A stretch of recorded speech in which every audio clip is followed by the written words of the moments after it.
Welcome back everybody, and in this tutorial I will show you some of the basics of Burpsuite, how to intercept packets, how to view packets, how to view responses, and so on and so on. This is also a great way for you to learn more about the packets themselves and learn more how an HTTP, for example, GET request or POST requests look like, and when you will be seeing them. So let's first of all run our Burpsuite. So for that, just type in your terminal Burpsuite, or you can run it through the applications right here. It will open up in the exact same way. As we can see right here, we get the message again, so just click here OK. Let me just close the terminal right here, and here you just go on temporary project, next, and then start burp. Every time you open the Burpsuite, you will notice that under the proxy settings right here, the intercept is always on by the default. So that would mean that if I go into my Firefox, for example, and try to load, for example, twitter.com, it will never load it until I forward the packet or turn the intercept off.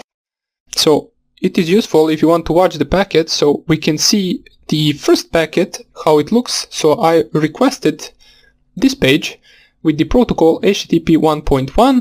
The host is firefox.com, so basically, and the user agent is Mozilla 5.0. These are just my information. Since this is an HTTP request, I'm sending this to the server. So we can forward it, but you will notice that there will be another packet. So basically there will be a lot of packets that you will need to forward in order to get to the website. As we can see, even though I forwarded the first packet, it is not still on the website itself. So let me just forward all of the packets. And once you do not get any packet anymore, you should be loading the page. As we can see, there are lots of them, since this is a big website. In the previous video we did the same with the virtual machine, and you saw that I only needed to forward one packet in order to get to the page of my virtual machine. But from now on I had to forward several of them, and right now I should have Twitter loaded. As we can see, it is not loading anymore. I forwarded all the packets and I received all of the responses from the server. Now, in order to check that, you can go under HTTP history, and you will see right here all of the domains, all of the websites that you visited in the process of connecting. Now, there are a bunch of these detect portals. You will always have them. You just want to find the website that you're searching for, and when you find that, you can see the response to all of your requests. As we can see, maybe it is easier for you to view it right here. So here we have twitter.com. That is the page that we search for, and here we can see the first request that we sent. In order to check out the response on that request that we sent, you just click here on response, and this is the response of the server. And as we talked before, it is consisted of the head and body. So here we have the head, and with a bunch of these set cookie options. Let me just find them. I just saw them, I can't see. So basically this is just a body. Right here starts the body, which is the HTML code. We talked about that, but let me just find the set cookie option. Here it is. So basically this is the option that I was talking about in the HTTP response video. This is the cookie that the Twitter set for us in order to track our session. So as we can see, the option set minus cookie, and this is our cookie right here. Now there are a bunch of the things in the cookie, as well as path, domain, secure, which means HTTP only, set cookie, max age, expires. It basically even says when does the cookie expire. So it expires on Monday, 18th February 2019, which means it expires today on this time. Okay, so that's one of the things that we covered. Here we can also have the status code, which is 200 OK. We successfully loaded the page, so we got the status code 200.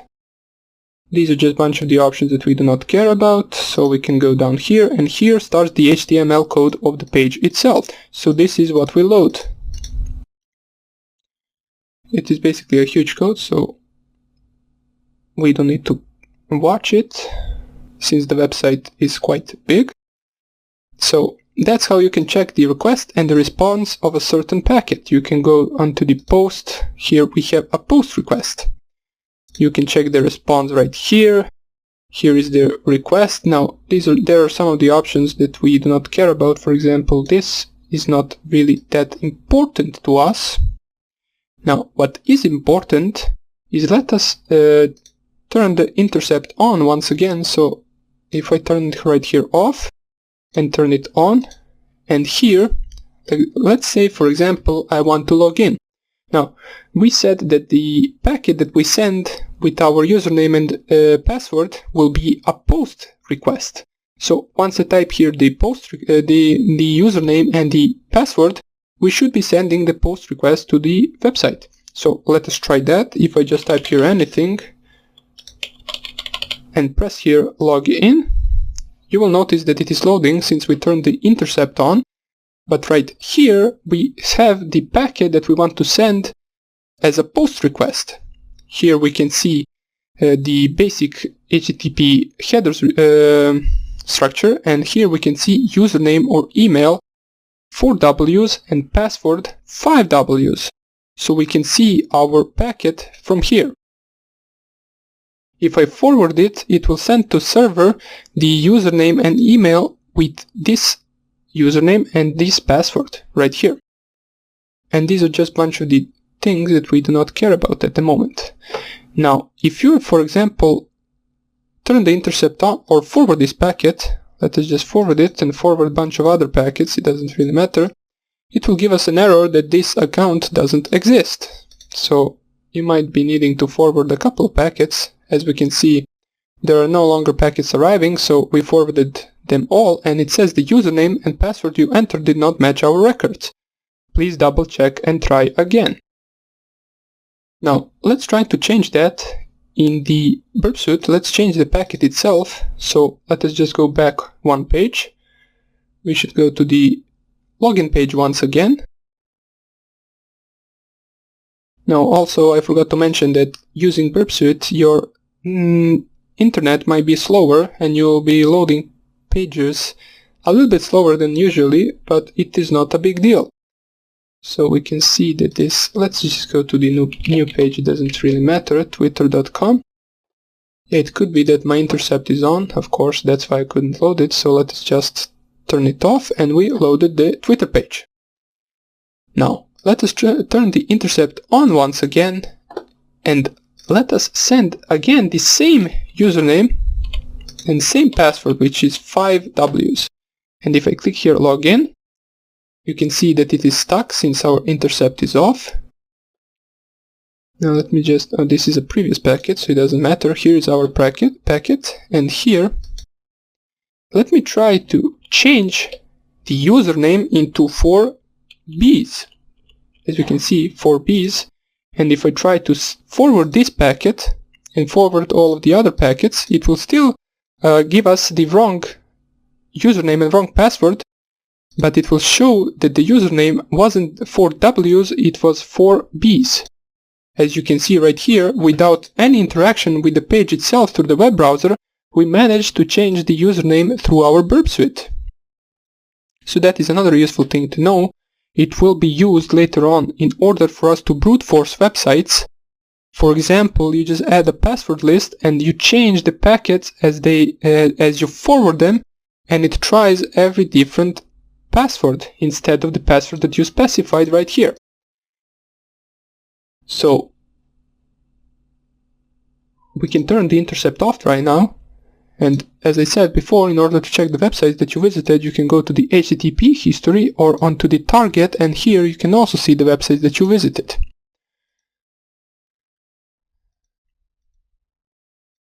Now there are a lot of other options that I will show you later on.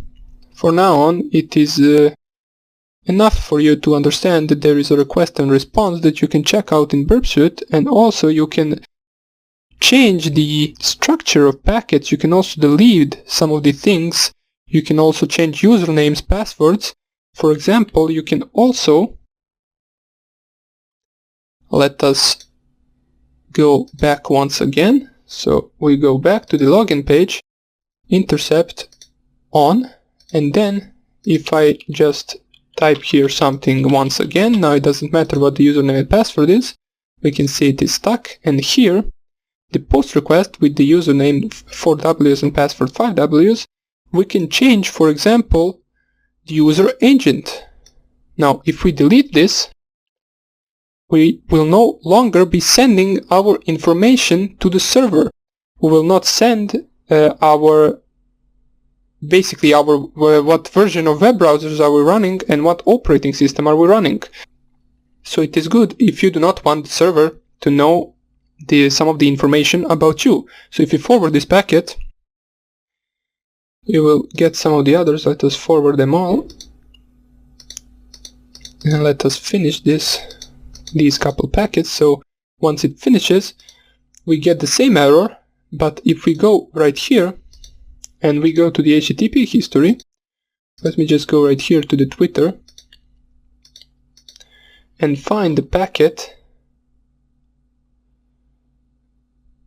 where we sent it. It should be all the way down, I believe. Let me just find it. Login error, okay. We basically just want to find the post requests. Here they are, some of the post requests. And as you can see right here, the difference between these two, which this one was the previous one and this one was the one we sent right now, is that this one has the user agent, which basically says that we are using Mozilla 5.0 Linux, and this one below is the same request with the same username and same password, but we deleted the information about ourselves. So the server will no longer be getting the information about our browser and our operating system, which is another layer of anonymity for you. So that's about it for this tutorial. These were just some of the basics and me showing some of the things for this program. We will continue in the next lectures, and I hope I see you there. Bye!